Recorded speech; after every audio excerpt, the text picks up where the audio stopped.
If you visit the once thriving communities in eastern Kentucky, you'll meet people caught in a downward spiral that has rippled across the entire region. Tightening EPA regulations and changes in fuel markets have crippled the coal mines and have forced thousands of miners out of good jobs and into unemployment lines. Families have already moved to find work, and as they leave, churches, daycare centers, and schools are closing at an astonishing rate. This isn't about the politics of the future. It's about people today who are struggling to buy food and medicine and who are unable to pay electric bills. People often forgotten by Washington, D.C.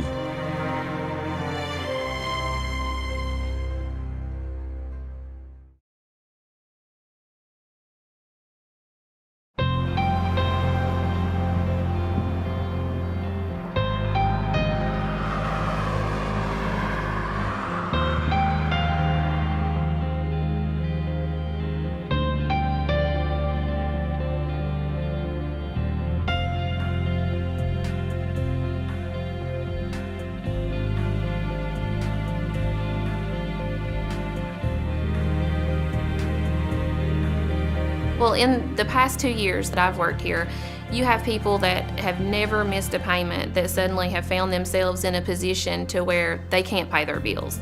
And now, people come in tears and embarrassed because they can't make those payments. The coal mines closing doesn't just affect the coal miners, because if people can't afford to go eat, then there goes your local restaurants. Other things close up. Both of my kids go to the Harlan County Christian School. Just from last year to this year, the attendance there, it's cut in half. The only reason that is because people cannot afford that tuition anymore.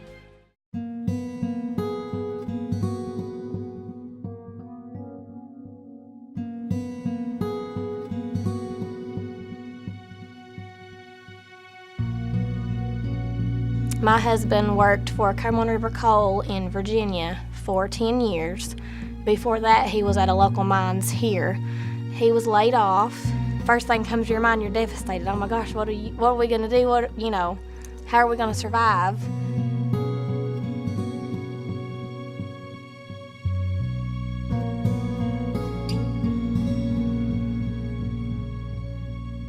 We have a 3-year-old son. And he was offered a job in West Virginia, which is where he is now, and it's about 5.5 hours away. My little boy wouldn't even FaceTime his dad because he would just say, "Mom, it's too hard," and he would cry. And then I would cry, and then my husband would cry. It's getting harder now because he's understanding, when Dad leaves to go to work, he's going to be gone for an extended period of time. And he said, "Mom, when's Daddy coming home to visit us?" Oh my gosh, for him to say the word "visit us" in reference to his dad coming home broke my heart, because when somebody visits you, it's a temporary thing. I feel like I'm kind of a single parent, and that's not fair to him.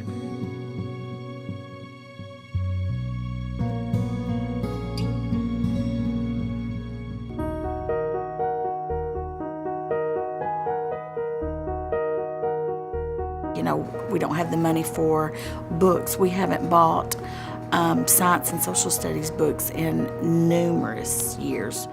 Teachers are supplying more for the classroom supplies, classroom needs, paper, pencils, food, cleaning supplies, because the funds are just simply not there anymore.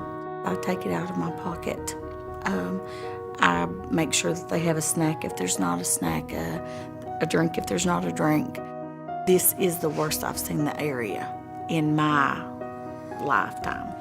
If the Lord Himself doesn't move, they don't have a very bright future here.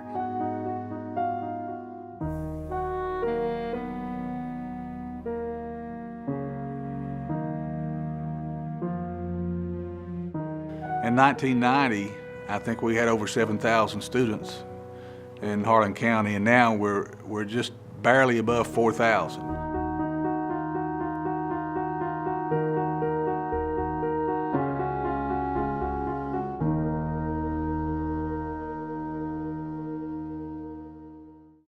From the beginning of this school year, the beginning of the last school year, we lost 200 students, and that's attributed to folks moving away for work.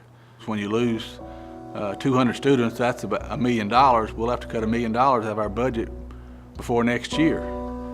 And it's not only the $1 million that we lose in revenue from the state, but it's revenue that our schools get in form of donations from the mines to operate extracurricular activities, sports programs, and different things. We're, I think, over 80% free and reduced lunch in our county, and that number is growing drastically. It scares you to the fact that that's what's going to be here, 20 years from now.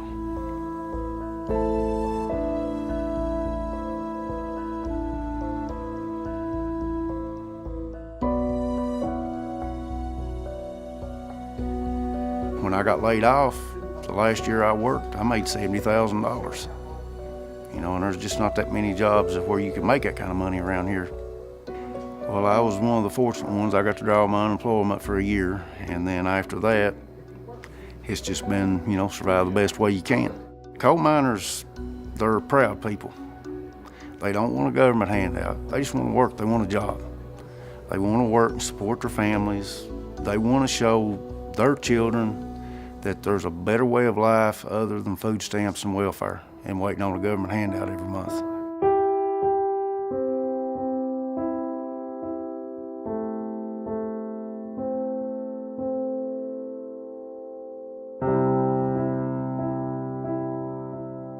I had a fellow come in about 2-3 weeks ago, and he just pulled up, and actually we were closing for the day, and he jumps out of his car and runs in. He says, do you have any work? And I said, well, no, we're not doing any hiring right now. He says, well, I'll work at anything. I've got 3 kids that I need to provide for. And then when he walked out the door, and as I was locking it, as people were leaving, I looked out there, and there was these 3 kids. So it really makes you, there's several struggles out there. These people that are in these positions are going to have a hard time paying their electric bills. I got laid off about 6-7 months ago. Was working in Virginia. It's an 1.5-hour drive each direction, so it's 3 hours a day on the road. I had the foresight of seeing that the economy was going down in our industry, and I was able to go ahead and just pay my house and my vehicles off. Of course, now I'm dead broke, but at least I got a roof over my head. This whole county is a workforce, a coal-related workforce. Everything revolves around the coal mines. If the coal miner's not working, even Walmart suffers. I know people 40 years old out mowing grass just because it brings in a little extra income. And it's just a hard life in Harlan County for a lot of people at this time. We don't need a handout, we need a hand up.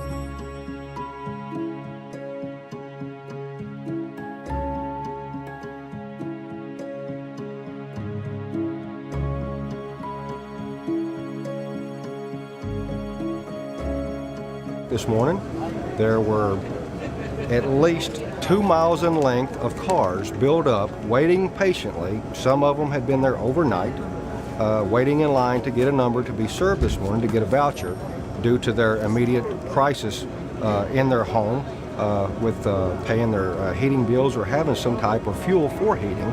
75% of the entire Knox County has received some type of disconnect notice due to either non-payment of their electric bill because they couldn't afford it, gas bill, they're within 5% of running out of their propane, or they're within 4 days of running out of coal, wood, or kerosene that is their primary heating fuel.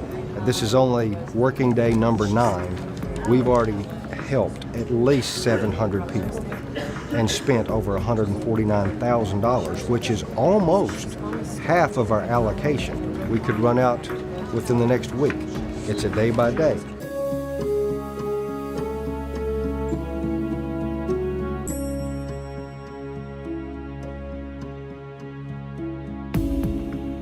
It had just become so apparent in the county that so many of the miners were being laid off and were really suffering, and we just wanted something someone could buy, and then in return we would help the miners with the profits from that.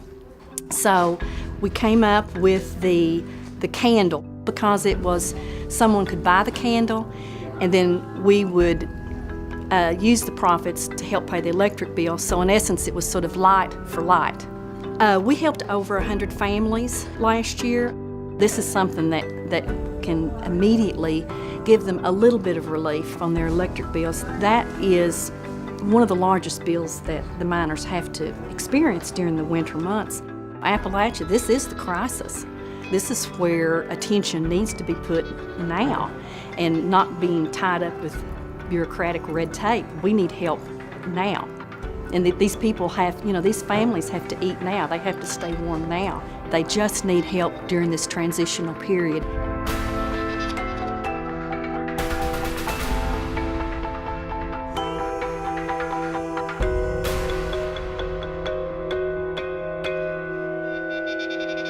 A lot of the miners and a lot of people around here that's unemployed, they feel pretty much the same way I feel. They feel like they've been kicked to the curb. Miners just want to work, support their family. That's all they want to do. I mean, I wish people in Washington and Frankfort would come and just stay for a week, and see what it's like, the morale of the people, the job situation. This town is worth saving. It's not something that needs to just go away to nothing. There is a whole group of people here that deserve a second chance. There is beautiful scenery here. There is, beautiful God's country here that people want to take care of. People want to live here, and it could be great again if given that opportunity.